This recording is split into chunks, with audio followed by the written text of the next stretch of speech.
Merci, professeur Najib. Je tiens à remercier l'Association de médecine psychosomatique de l'Oriental de m'avoir invitée. J'ai le plaisir de participer avec vous dans cette première journée. Je ne vais pas le nier, le sujet était un petit peu difficile pour moi. Mais bon, on avait le cas d'une patiente qui illustre vraiment le syndrome de Munchausen. Et je termine ma présentation en parlant également du syndrome de fatigue chronique. Donc, sans trop tarder, je vais partager avec vous le cas clinique d'une patiente de 25 ans qui n'avait pas d'antécédents. Bon, il avait un traumatisme oculaire en 2018, une hernie hiatale, une maladie cœliaque chez la sœur et un père qui était infirmier. Première hospitalisation en gastro en 2019, douleur, hématémèse, rapportée par la malade non diagnostiquée objectivement par les médecins, avec des notions de diarrhée. On a fait tout un bilan, la numération, la fibro, la colo, il n'y avait rien de spécifique. La coproparasito, on est même allé jusqu'à faire l'IRM. Il n'y avait rien de particulier sur l'IRM, il y avait un prolapsus rectal. On ne comprenait pas pourquoi, et donc on n'avait pas retenu le diagnostic de maladie inflammatoire chronique de l'intestin. On dit à la malade, bon, vous n'avez rien de particulier, vous allez partir chez vous. Il fait apparaître un nœud rouge douloureux à la fin de l'hospitalisation en gastro. Donc, à l'examen, on trouve une kératite superficielle. Kératite, c'est une inflammation de la cornée avec une rougeur de la face interne de l'œil et on ne comprenait pas pourquoi. On a fait une IRM, biopsie, aucune inflammation spécifique, donc on ne comprend toujours pas pourquoi elle a ce symptôme. On s'est dit probablement une entité d'inflammation de l'orbite qui n'est pas spécifique et vu que le pronostic visuel est mis en jeu, on ne pouvait pas dire dès le départ que c'est un problème psychique et donc on a mis la patiente sous antibiotiques, corticoïdes, en forte dose, pyrrolée orale. Puis elle ne s'est pas améliorée, on est passé même aux antibacilliaires et puis un traitement immunosuppresseur. Puis après, on s'est dit, on ne sait pas ce qu'il est en train de faire, on va l'hospitaliser en médecine interne, peut-être ils vont trouver quelque chose. Donc, il est hospitalisé chez nous pour voir pourquoi il a eu cette inflammation au niveau de l'orbite, au niveau de l'œil. Bon, que je ne vous cache pas, on a tout fait. Bilan maladie infectieuse, bilan maladie de système, bilan de vascularite, tout était négatif. Donc, on n'avait pas de diagnostic clair. On reste sur une inflammation de l'œil qui n'est pas expliquée et qui n'est pas habituelle. Ce n'est pas une uveiite et c'est pas. Il y a une inflammation, mais on n'arrive pas à diagnostiquer l'origine. Et puisqu'il n'avait pas d'amélioration sous corticoïdes, ni sous méthotrexate, ni sous immunosuppresseur, ni sous antibacillaire, ben on s'est dit le pronostic oculaire quand même il est mis en jeu. On va enchaîner avec d'autres traitements immunosuppresseurs. Sur une année, la patiente, elle avait plusieurs hospitalisations. En ophtalmo, à chaque fois, elle est hospitalisée pour un bolus de corticoïdes. Elle est hospitalisée également pour des diarrhées, que la patiente rapporte que c'est des diarrhées sanglantes. Mais ce qui était un peu bizarre, c'est qu'on n'avait pas de retentissement, ni clinique, ni sur le plan biologique de cette patiente. Et bon, on était obligé quand même, la patiente vous dit que je ne vois pas et on note une inflammation à l'examen, donc on est allé beaucoup plus loin et on a donné même un traitement très cher qui est la biothérapie des anti-TNF-alpha que la patiente prit pendant une année. Au moment où la patiente a pris les anti-TNF, il nous a présenté tous les effets secondaires écrits sur la prospectus.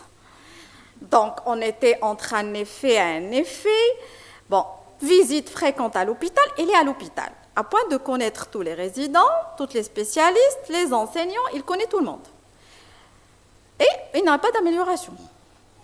Il ne rapporte aucune amélioration, il vous nous dit que ce traitement que vous avez mis, ça ne s'améliore pas. Après, puis, puisqu'on s'est dit, bon, on ne trouve rien chez vous, à chaque fois qu'on explique à la patiente qu'on ne trouve rien, qu'on n'y a rien à vous proposer, il nous fait sortir un nouveau symptôme. Il fait réhospitaliser encore en gastro pour cette fois-ci des douleurs importantes périnéales. Et on fait une TDM pour cette douleur. On trouve qu'il y a une fistule. On est allé vers même une IRM qui trouve quand même un trajet fistuleux avec une petite collection. On a refait la coloscopie, mais cette fois-ci, la coloscopie trouve qu'il y a des ulcérations et le gastro-entérologue qui a fait, il a dit pour cette patiente, peut-être ce qu'elle a, c'est traumatique. Et je peux dire que c'est en ce moment qu'on a commencé à dire peut-être que tout est simulé. On a fait une manométrie rectale qui dit qu'il y a une hypocompliance rectale. Bon, donc on ne comprenait vraiment pas tout ce qu'elle a comme symptômes. Oui, c'est des vrais symptômes, mais qui ne cadrent pas dans un cadre étiologique quelconque. Réhospitalisé encore chez nous pour problème toujours oculaire qu'on n'arrive pas à régler. On refait tout le bilan, rien. On a décidé d'arrêter les traitements parce qu'on s'est dit probablement la patiente, on n'a rien d'objectif. Il dit qu'elle a des diarrhées, mais avec un taux d'albumine qui est normal. Il n'a pas de ferritine qui est basse. Il n'a rien sur le bilan. Et il vient toujours souriante, cette patiente. Il n'a pas eu d'amaigrissement. On ne voit pas qu'il est amaigri. On ne voit pas qu'elle s'altère. Mais bon, puisque c'est l'œil qui est mis en jeu, on s'est fait avoir pas mal de fois. Donc, elle n'était pas du tout convaincue de l'arrêt du traitement, toujours demandeuse. Il commence à partir entre privé, public, changer de spécialiste. Il commence à accuser les médecins, les résidents, de maltraitance. Elle part directement chez le chef de service pour dire « la résidente, elle m'a maltraitée ». Le prof, il ne veut plus me recevoir. Et on est rentré dans un cercle quand même qui n'était pas agréable du tout. Il commence à faire des multiples consultations en privé pour dire que bon, les enseignants refusent de la voir en public et elle veut aller se faire soigner en privé. Sachant que c'est une patiente qui n'a pas les moyens, à chaque fois qu'il est là, il se plaint des examens qui sont... Mais il les fait quand même. Donc on était vraiment... c'est peut-être on a pensé à contacter le psychiatre en fin de cursus parce qu'il y a beaucoup de problèmes. Il y avait une discordance entre les signes cliniques et les examens paracliniques. Il n'y a pas de diagnostic précis depuis 2019 jusqu'à 2023. Les symptômes sont différents, mais on sait très bien que l'association de ces symptômes est possible. Atteinte oculaire, digestive, douleur articulaire, ça peut cadrer dans pas mal de pathologies. Il n'y a aucune réponse aux traitements qui donnent de bonnes réponses dans ces maladies. Les hospitalisations, elles changent beaucoup de médecins. Mais ce qui était étonnant, qu'il n'y a aucun retentissement direct, ni sur son état général, ni sur son état psychique. Elle est bien, la malade, elle est bien, elle est là. Ils peuvent vous attendre toute la matinée pour que vous la voyez, sans aucun problème. Donc, il ne montre jamais qu'il a une souffrance, qu'il souffre. Donc, il parle avec une complaisance assez étonnante. À chaque fois qu'on dit que le bilan normal, il nous fait apparaître de nouveaux symptômes. Même si les examens sont très invasifs, c'est coûteux, il les accepte sans aucun problème. On va lui dire qu'on va vous opérer pour l'œil, il lui dit ok, pas de problème. Et il ne veut pas arrêter le traitement alors qu'on était dans des escalades thérapeutiques vraiment inutiles et pouvaient entraîner même des effets secondaires qui peuvent être graves et parfois mortels, alors que la malade n'a pas de maladie. Mais nous, on était vraiment dérangés par le pronostic oculaire. Ce n'est pas rien, c'est une jeune patiente, donc on était dans l'escalade thérapeutique vraiment jusqu'au bout. Et quand on a proposé la consultation psychiatrique, il a complètement refusé. Puis petit à petit, enfin, on a essayé de la convaincre et après, professeur Brimi l'a vu. Donc, ce cas clinique, vraiment, ça illustre le syndrome de Munchausen parce que il est considéré un trouble psychologique où les sujets vont simuler ou provoquer volontairement plutôt des symptômes physiques ou psychiques sur eux-mêmes. Leur objectif, généralement, c'est d'attirer l'attention sans qu'il y ait un bénéfice assez clair de ce qu'ils sont en train de faire. C'est juste attirer l'attention et ils rapportent à chaque fois des signes imaginaires pour persuader le corps médical. Donc, on a deux particularités du syndrome de Munchausen. Il y a la prégrination. C'est des hospitalisations répétées, c'est le fait, comme le terme, c'est de voyager d'un pays à l'autre ou de se déplacer d'un endroit à l'autre. Mais c'est le patient, ce qu'il faisait, c'est de se déplacer d'un service à l'autre, d'une spécialité à une autre, en rapportant des symptômes qui sont différents. Et c'est des mensonges pathologiques qu'on appelle la pseudologica fantastica. C'est tellement des symptômes tellement impressionnants où on a vraiment du mal à dire que c'est du psychologique au départ.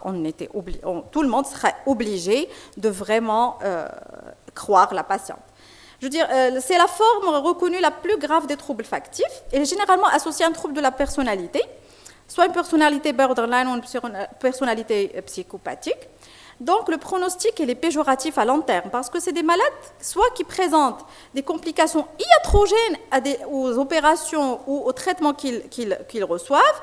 Et des fois, si on va confronter les patients, ils peuvent même aller jusqu'à des blessures qui peuvent des fois être mortelles.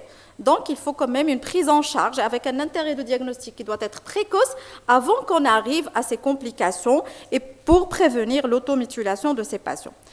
Donc, le syndrome de Munchausen, il était, déjà dès 1843, le docteur Hector Gavin a fait la distinction entre les patients qui simulent afin d'obtenir certaines compensations et d'autres chez qui la motivation n'est pas apparente. Déjà en 1908, le professeur Dulafoy avait décrit un cas de pathomimie et c'est en 1951 que le docteur Richard Asher, qui est un médecin endocrino et hématologue britannique, c'était le premier à décrire un schéma d'automutilation où les patients s'inventaient des histoires et le but était d'attirer l'attention du corps médical. Et ce syndrome tire son nom d'un livre publié à Londres qui est Le Baron de Munchausen. Et le nom de ce syndrome provient de celui de ce livre. Et c'est en fait un militaire officier allemand qui est connu pour des exploits assez importants, des aventures et des fictives et extraordinaires. C'est pour cela que ça a été rattaché ce nom à ce syndrome. Donc, selon le DSM-4, le syndrome de Munchausen est classé comme trouble factice, avec 3 principaux critères diagnostiques. Une production intentionnelle des signes ou des symptômes physiques ou psychologiques, la motivation du comportement et surtout jouer le rôle du malade, il n'en tire pas vraiment un bénéfice, et l'absence de motif extérieur à ce comportement. Dans le DSM-4 texte révisé, ce comportement n'est pas expliqué par un autre trouble mental, tel qu'un trouble délirant ou un autre trouble psychotique. Donc, c'est une prévalence qui est généralement sous-estimée. Des études rétrospectives retrouvent des prévalences en milieu psychiatrique allant de 6 à 8%, et seulement 23% des malades reconnus avoir simulé ou provoqué leur maladie. La prédominance généralement féminine, mais les 2 particularités de syndrome de Munchausen, la prégrination et la pseudologica fantastica, ça veut dire les mensonges, ils ont une prédominance surtout masculine. Le début du trouble est généralement précoce, entre 15 ans et 35 ans, et généralement c'est des patients ou des patientes de niveau socio-économique qui est faible ou moyen, et généralement ils sont dans le cadre médical ou paramédical ou avec une famille qui appartient à ce cadre parce qu'ils connaissent quand même pas mal les termes médicaux, généralement. Les causes de ce syndrome restent indéterminées. Bon, on a rapporté qu'il y a des troubles de personnalité, des traumatismes dans l'enfance, des maltraitances, des situations conflictuelles dans les familles, des traumatismes, des notions de traumatisme ou d'hospitalisation dans les antécédents, des antécédents psychiatriques familiaux, et généralement, c'est des professionnels de santé qui peuvent également avoir ce trouble. La description, c'est une simulation. Les individus qui sont atteints de ce syndrome, ils vont rapporter des symptômes ou parfois des maladies. Généralement, les signes souvent rapportés par les malades, c'est soit d'une fièvre parfois prolongée, mais qu'on arrive rarement à identifier, ou parfois les patients sont vraiment fébriles, mais on apprend par la suite qu'ils s'injectent des produits. C'est des infections provoquées, des hypoglycémies par les injections d'insuline, des douleurs thoraciques, abdominales, articulaires, c'est facile à simuler, des diarrhées, des vomissements également, les patients peuvent facilement simuler ça, les syndromes hémorragiques, parfois avec des localisations qui sont vraiment très particulières. Il vous dit, on a vu une fois une malade qui dit que je saigne dans l'œil, elle a des larmes sanglantes, et il nous apporte des images. Et vraiment, c'est difficile, mais on sait très bien que pour avoir ça, des otorrhées sanglantes, et on dit c'est pas logique, on fait des examens ORL, on ne trouve rien. Donc, des fois, il se crée des plaies et il saigne. Donc, des signes cutanés ou des dermatites qui sont autoprovoquées, des céphalées, parfois les patients rapportent des convulsions, la paralysie d'un membre, elle est facilement également simulée. Les blessures et parfois les hyperthyroïdies, les hypercorticismes par la prise du corticoïde et par la prise des hormones thyroïdiennes. Donc, Quand est-ce qu'il faut, quand est-ce qu'un médecin, non psychiatre, pour qu'il adresse le patient au psychiatre, quand est-ce qu'il doit penser au syndrome de Munchausen? Généralement, on a des symptômes qui sont parfois caractéristiques. Ces symptômes, généralement, dès que vous hospitalisez le malade, il n'a plus ce symptôme, donc vous n'arrivez pas à les objectiver clairement. Et dès qu'on lui dit qu'il va sortir de l'hôpital, il va faire apparaître d'autres symptômes. L'anamnèse est parfois incohérente, il y a une discordance entre les signes cliniques que le malade rapporte et les résultats des examens biologiques qui sont tout à fait normaux. Et bien sûr, généralement, quand on donne un traitement, on s'attend à une réponse et généralement, ces patients, on n'a pas de réponse, il n'y a aucune amélioration. C'est des patients qui sont généralement à l'aise, qui sont prêts à réaliser tous les examens, qui ne sont pas souffrants, qui ne sont pas inquiets de leur maladie, qui ne demandent pas beaucoup de questions. Ils aiment être hospitalisés et avoir des consultations assez rapprochées. Et de toute façon, on reste sans diagnostic qui est clair. Et généralement, c'est des malades que vous allez trouver qu'ils ont subi plusieurs opérations. Parfois, ils simulent une douleur abdominale et on a peur que ça soit une appendicite et on opère le patient. Donc, vous allez trouver généralement qu'il a plusieurs cicatrices opératoires. Et globalement, ce genre de patients, quand on leur propose le suivi psychiatrique, ils refusent. Donc, mais le syndrome de Munchausen peut avoir un diagnostic différentiel. On doit le différencier d'une hypocondrie ou des autres troubles somatoformes où l'individu ne crée pas intentionnellement une douleur somatique. Il y a la sinistrose où le patient se crée des symptômes pour un but apparent comme une compensation financière ou l'accès aux médicaments ou autre. La psychose, délire somatique ou des troubles obsessionnels compulsifs. Vous êtes mieux placé que moi de faire la différence entre ces différents symptômes.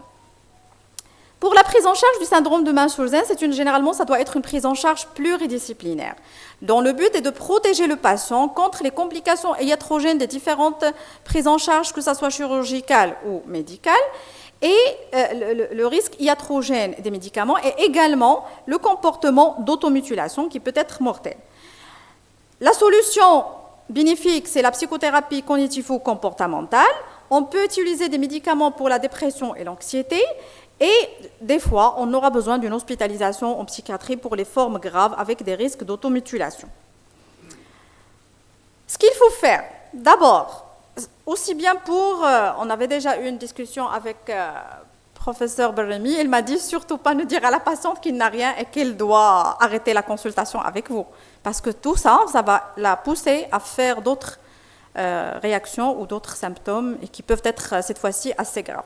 Donc, ce qu'il faut faire, c'est créer une alliance thérapeutique basée sur l'empathie avec ses patients et se concentrer sur les facteurs du stress du patient et non pas sur les symptômes simulés. Ça doit être une prise en charge entre le psychiatre et le médecin traitant parce qu'on ne peut pas couper le cordon rapidement avec le médecin traitant.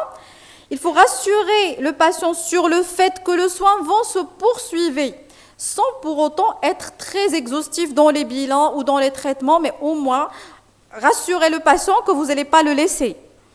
Et bien sûr, organiser des consultations pour limiter la durée d'hospitalisation. Une fois le patient, même s'il présente un symptôme, vous savez que ce n'est pas ça. Vous limitez la durée d'hospitalisation, vous essayez de donner une consultation, mais c'est des consultations qui sont espacées. Il faut bien sûr informer toute l'équipe du diagnostic, comme ça il ne va pas faire le passage entre les différents médecins. Il faut bien sûr chez ces patients les surveiller et évaluer le risque de suicide et maintenir la conscience avec le médecin traitant du contre-transfert. On doit savoir comment gérer ceci. Ce qu'il faut éviter, c'est éviter la confrontation directe avec ces patients. Et on l'a essayé avec cette patiente. Des fois, quand on lui a annoncé que tous ces troubles c'est des troubles probablement psychiques, on a insisté pour qu'elle aille voir le psychiatre, il vient une semaine plus tard avec des symptômes qui sont vraiment très importants. La dernière fois, il est venu avec une hémoglobine à 7, il s'est blessé et elle a saigné, et l'hémoglobine a baissé. Elle a saigné autant pour avoir un problème pareil. Donc, évitez de porter des jugements et prendre des mesures ou des actions de représailles. Il ne faut pas culpabiliser le patient ou dire dire que vous faites ça pour vous, il n'est pas très conscient de la chose. Il faut éviter l'humiliation, reconnaître que le patient a besoin d'aide, ne pas négliger ou ignorer les symptômes, quand même, il faut faire le nécessaire, mais il faut quand même rester très prudent, éviter les interventions inutiles, les examens et les traitements. Je vous dis que chez cette patiente, vraiment, on est parti pour des traitements. Je me dis, s'il avait une complication grave du traitement, ça pouvait emporter la patiente, alors qu'il n'a même pas de pathologie de base assez claire. Il y a un modèle de traitement qui s'appelle l'ACCEPT, reconnaissance, adaptation, empathie, parentalité, prise en charge et soutien, pour essayer de prendre en charge ces patients d'une façon pluridisciplinaire entre le psychiatre et le médecin traitant pour éviter les complications iatrogènes et le risque d'automutilation chez ces patients. Donc pour le syndrome de Munchausen, je conclus pour dire que c'est un trouble factice qui conduit à des investigations et des traitements qui sont inopportuns, d'un passage d'un hôpital ou l'autre, des mensonges avec des simulations de maladies sans bénéfice ou sens apparent. Pour lui, il aime jouer le rôle du malade. Diagnostic, ça reste un diagnostic d'élimination. Il faut quand même éliminer pas mal de pathologies, que ce soit physique ou psychique. Le pronostic, il est péjoratif à long terme, d'où l'intérêt d'un diagnostic qui est très précoce pour prévenir l'automutilation et les complications iatrogènes. Et bien sûr, la prise en charge, j'insiste, doit être multidisciplinaire. Et le but de tous les médecins, à part le psychiatre, c'est de savoir quand est-ce qu'on doit détecter ce syndrome pour envoyer le patient chez le psychiatre et ne pas continuer dans l'arsenal thérapeutique de ces malades.